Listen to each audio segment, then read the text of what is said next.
Philippe Dorge, vous êtes directeur général de la branche service courrier colis du groupe La Poste. Le groupe La Poste se veut exemplaire en matière de responsabilité sociétale. Il est même précurseur en matière de neutralité carbone que vous avez assurée pour l'ensemble de vos produits et services dès 2012.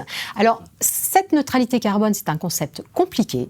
Est-ce que vous relevez le défi de nous l'expliquer clairement en quelques mots? Écoutez, je vais essayer tout au moins.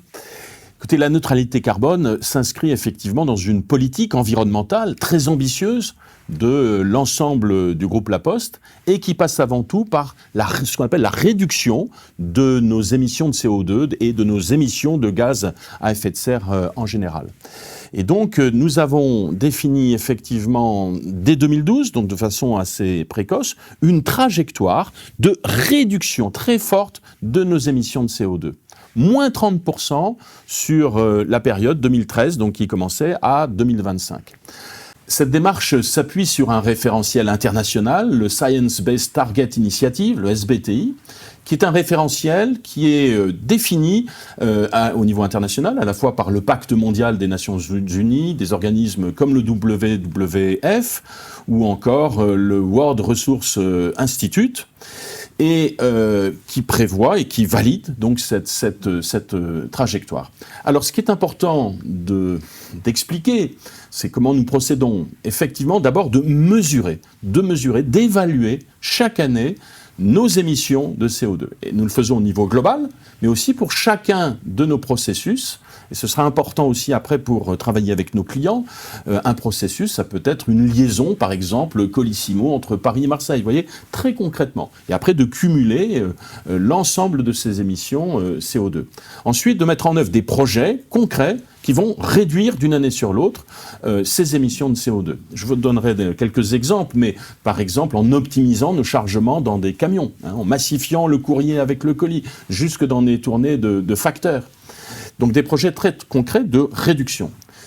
Et puis ce que nous n'avons pas su réduire, ce qu'il reste, nos émissions résiduelles, eh bien nous allons les compenser en soutenant, en finançant des projets de réduction de CO2 à l'extérieur ou de séquestration de carbone. Nous le faisons en France et aussi dans le monde. Des exemples concrets, par exemple, nous finançons au Vietnam pour améliorer les conditions de vie dans des villages qui vont utiliser les déchets pour générer des énergies propres et durables. Ou encore en France, parce que nous sommes soucieux aussi de montrer que ce sont des projets qui sont proches des citoyens, des projets de reboisement ou de gestion de forestière qui vont permettre de séquestrer d'une façon tout à fait méthodique eh bien, du carbone et du CO2. Et donc c'est ainsi que, de façon très fiable, nous réduisons, nous compensons, et finalement nous avons une neutralité carbone pour l'ensemble de nos services y compris courrier, postal, lorsque vous envoyez une lettre, ou lorsque vous choisissez Colissimo pour vos envois de colis ou de livraison à domicile, et pour l'ensemble des services postaux, La Poste est neutre en carbone. Alors, vous l'avez dit, vous avez parlé de compensation et avant la compensation, qui intervient finalement en dernier recours, mais aussi dans une logique de coopération internationale. Avant la compensation, il y a la réduction. Alors, comment fait-on pour réduire concrètement, lorsqu'on est un groupe comme le groupe La Poste, et comment le faire au-delà de son propre périmètre en tant qu'organisation ? Évidemment, vous avez raison, parce que le groupe La Poste doit le faire pour lui-même, et donc c'est ce que j'ai indiqué, mais en même temps a un rôle sociétal d'entraînement pour la société tout entière, à travers ses clients, à travers sa politique d'achat, et par l'exemplarité qu'il peut développer. Alors d'abord, nous agissons sur notre système productif, logistique, comme je le disais, en optimisant par exemple nos chargements. Il y a toujours plus de colis, le développement du e-commerce, et pour autant, nous devons mettre moins de camions sur les routes. Donc en optimisant les chargements, en utilisant le vrac, ou encore des caisses mobiles que vous pouvez voir parfois sur les routes de France. Et ainsi, cette massification, optimisation logistique, que nous travaillons aussi avec nos clients, ça nous permet d'éviter à peu près 15 000 tonnes de CO2 par an, ce qui est tout à fait considérable. Mais c'est aussi en privilégiant l'utilisation de véhicules propres, de véhicules décarbonés ou de véhicules électriques. Nous avons une des premières flottes électriques au monde, 38 000 véhicules, dont 22 000 vélos à assistance électrique. Vous voyez nos facteurs aussi très souvent. Le fait aussi que les facteurs livrent à la fois des courriers et du colis dans une même tournée, plutôt qu'une livraison par un logisticien pour un colis à votre domicile. La Poste permet cette massification des livraisons et ça a un impact très positif, bien sûr, pour la planète. Nous privilégions aussi des solutions décarbonées dans les cœurs de ville. C'est ainsi que Chronopost est complètement décarboné sur Paris, Colissimo aussi maintenant sur le cœur de ville. Et puis tous nos postiers sont maintenant formés à l'éco-conduite pour réduire la consommation. D'agir aussi sur notre consommation d'énergie. D'abord en recourant uniquement à l'électricité d'origine renouvelable. 100% de l'électricité consommée par la Poste est d'origine renouvelable, une énergie verte. Nous avons ainsi 12 000 bâtiments qui sont entièrement alimentés par de l'électricité verte.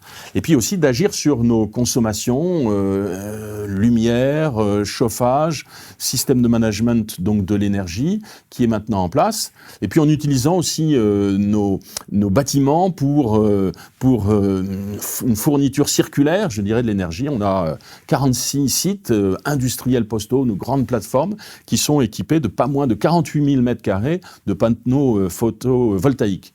Voilà. Parmi les exemples, je peux citer aussi le recyclage de nos déchets. 94% maintenant de nos déchets électriques sont entièrement recyclés.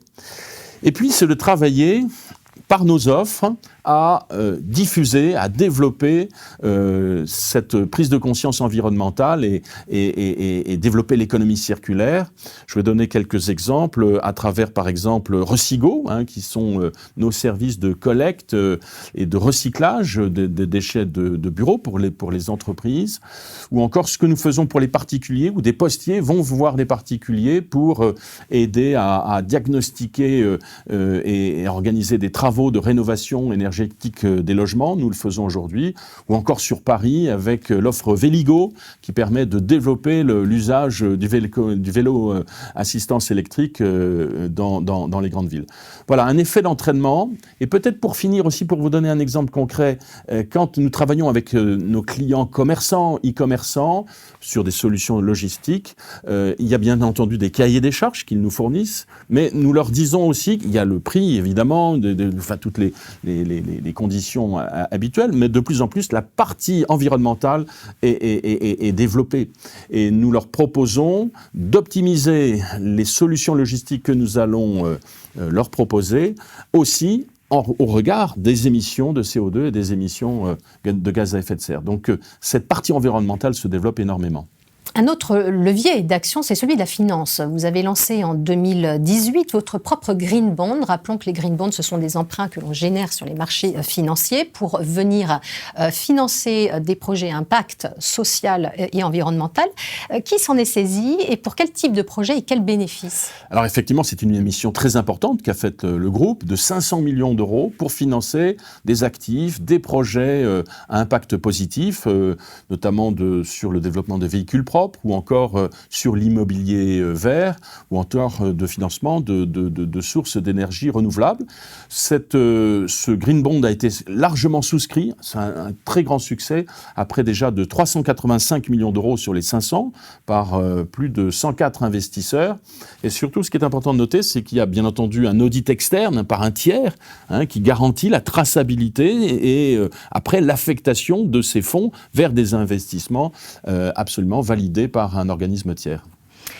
Nous ne pouvions terminer cette interview, Philippe Dorges, sans évoquer le contexte de crise, crise sanitaire, économique, sociale. Comment percevez-vous l'élan de transformation que ces crises génèrent, si transformation il y a, vous en avez parlé. Êtes-vous positif sur les changements de nos modes de production, de consommation, de mode de vie pour aller enfin vers un modèle plus vertueux? Clairement, cette crise est un vecteur d'accélération positive sur ce domaine-là. C'est-à-dire que on voit bien que dans nos modes de consommation, de production, comme vous l'avez indiqué, la responsabilité sociale et environnementale prend une dimension très importante aujourd'hui dans la conscience des citoyens, de tous les acteurs, y compris des entreprises.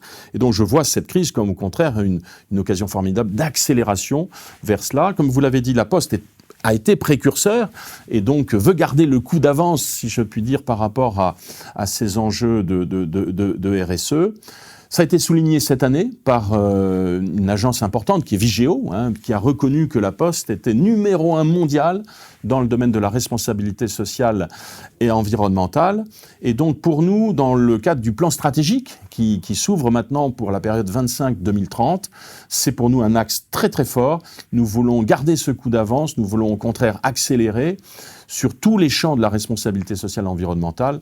Et évidemment, la Poste, qui répond à des besoins de la société d'aujourd'hui, veut être un acteur majeur de cette transition écologique et énergétique au niveau global, mais aussi très proche des citoyens, dans les territoires, parce que ce qui fait la force de la Poste, c'est ce maillage formidable. La Poste, elle est partout. Et donc, nous serons un acteur majeur de cette transition au plan local, au plus proche des citoyens, au plus proche de l'ensemble de nos clients. Transition, transformation, merci pour ce message pédagogique, Philippe Dorges. Merci à vous.